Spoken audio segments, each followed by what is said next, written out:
Welcome back, focusers. This is Alex, and today we're going to be talking about success. I think we can all agree that Western success looks something like this. Without it, I'm miserable. Don't want to fall off, so I'm all in my bag. Thinking God like it's biblical. I know it's going to solve every problem I have. And I think Kanye put it best when he said, money isn't everything. Not having it is. Money allows you to have freedom and choices. And I actually think this is what people are looking for. Not money necessarily, but more freedom and more choices to do whatever they want. So how can you get there? There are thousands, maybe even millions of successful people in this world, and it would be impossible for me to cover them all. So I'm not gonna even try. But it's important to realize that every successful person on this list has some similar traits in common. This will require failure, an open mind, and trying new things. Success begins with you understanding who you are. Everybody's different, and it may require you taking a personality test. It may require you asking your friends about who you are. Are you an introvert, an extrovert? Are you intuitive? Do you think a lot? Or are you someone who feels a lot of emotions?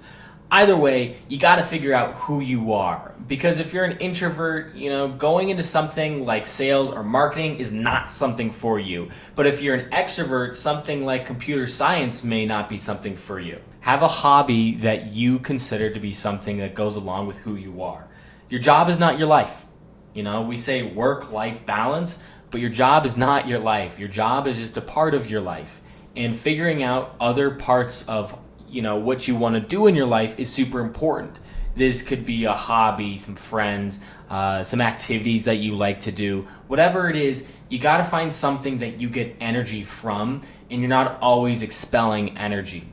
For me, for example, I'm a huge extrovert. I love talking to people and getting to know everybody. And so always talking about new things and ideas and exploring different mindsets is something that really helps me get energy. For you, it might be, reading a book or going out at night. It may be going to the movies with friends. Whatever it might be, you got to figure out something that you want to do.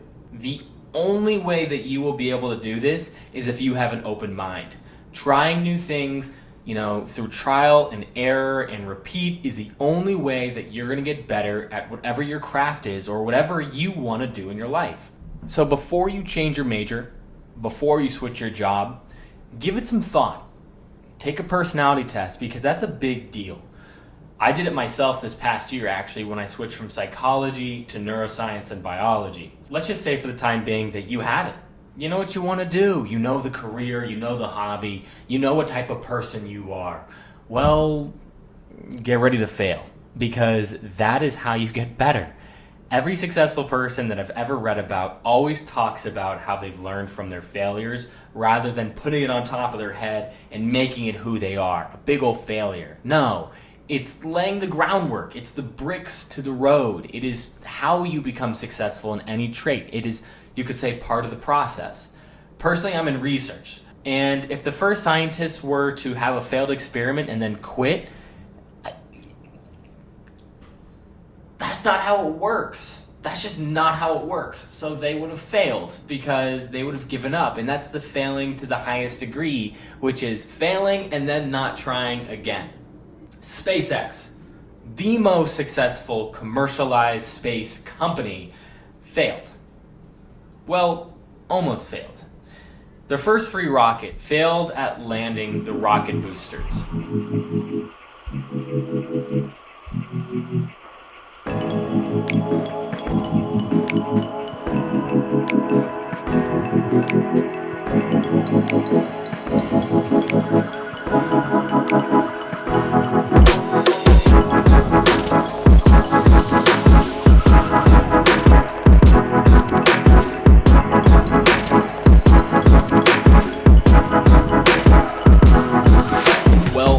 Elon decided to go for the 4th round.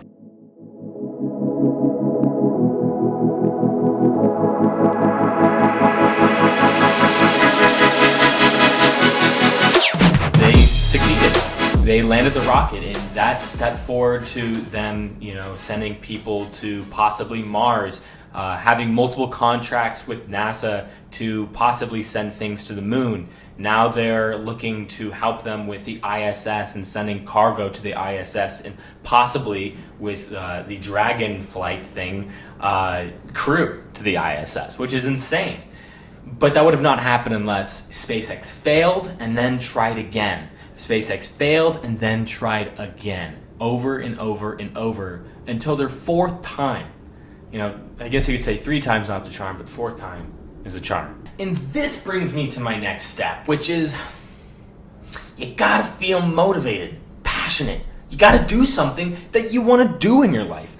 If you were just doing something because you just wanted to do it or your friends were doing it, then you're not going to feel motivated or passionate when you fail. Because when you fail, that's going to drive you to even do better, to try harder the next time. Because that's what failure is all about, failing and then trying again. But if it's for something that you're not passionate about, there's no point in doing it. Most people, when they think of motivation, think of 2 different types of motivation: productivity motivation and mastery-based motivation.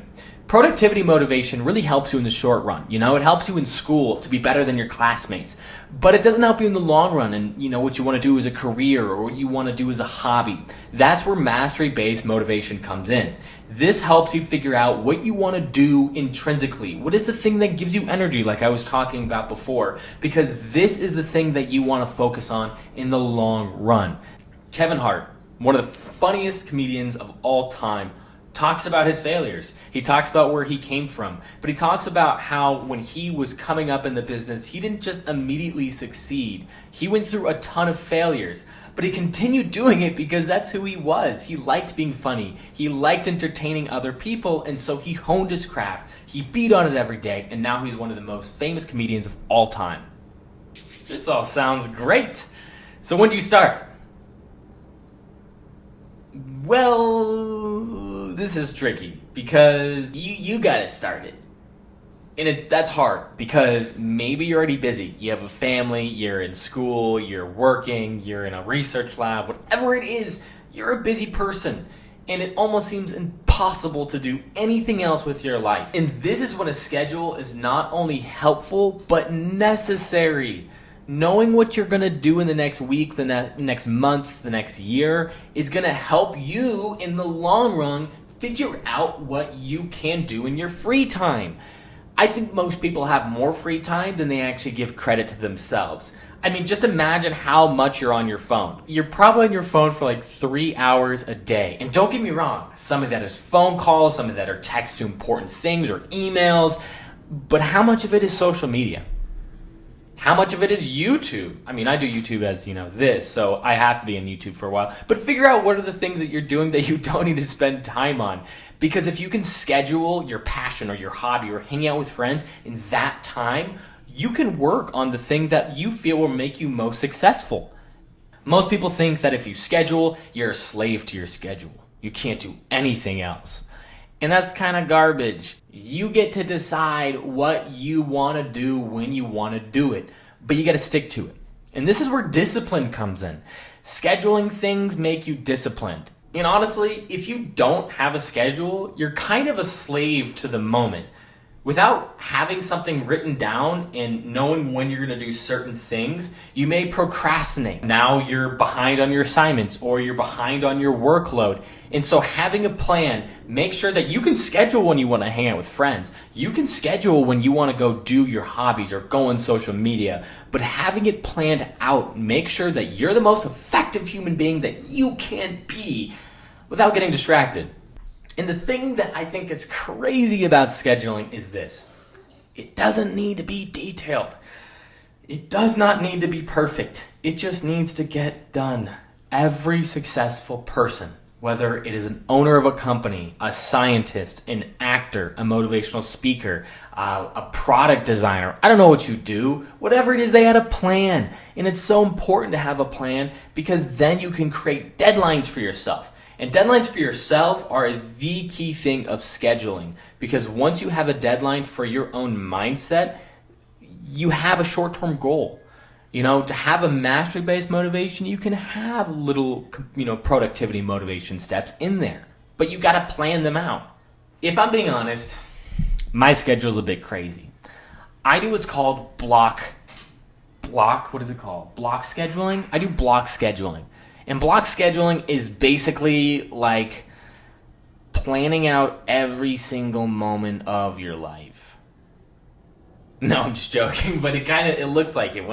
I'll show you in a sec. It looks like I've scheduled every single moment of my life, and I haven't put bathroom breaks in there, so it might be a problem.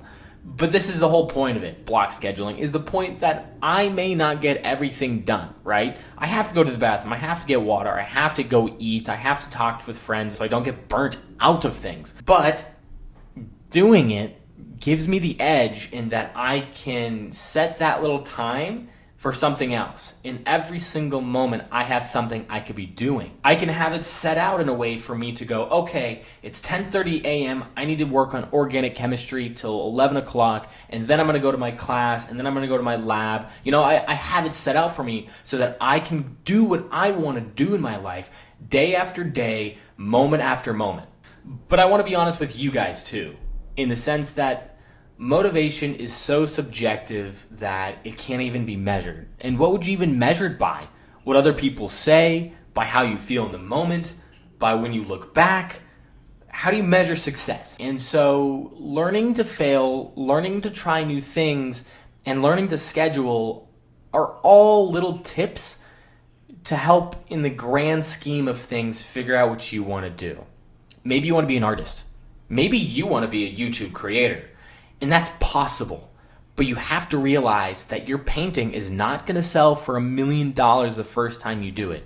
You have to realize that your first video is not going to get 100 views. Big changes require small steps. They do. They really do. Or it freaks people out. So you really just want to start small. So I'm starting small with this, and maybe I'll grow it. Maybe you're starting with a hobby and you're feeling unmotivated because it doesn't seem like it's moving anywhere. But if you keep at it, you keep beating at your craft, it will get somewhere. It will.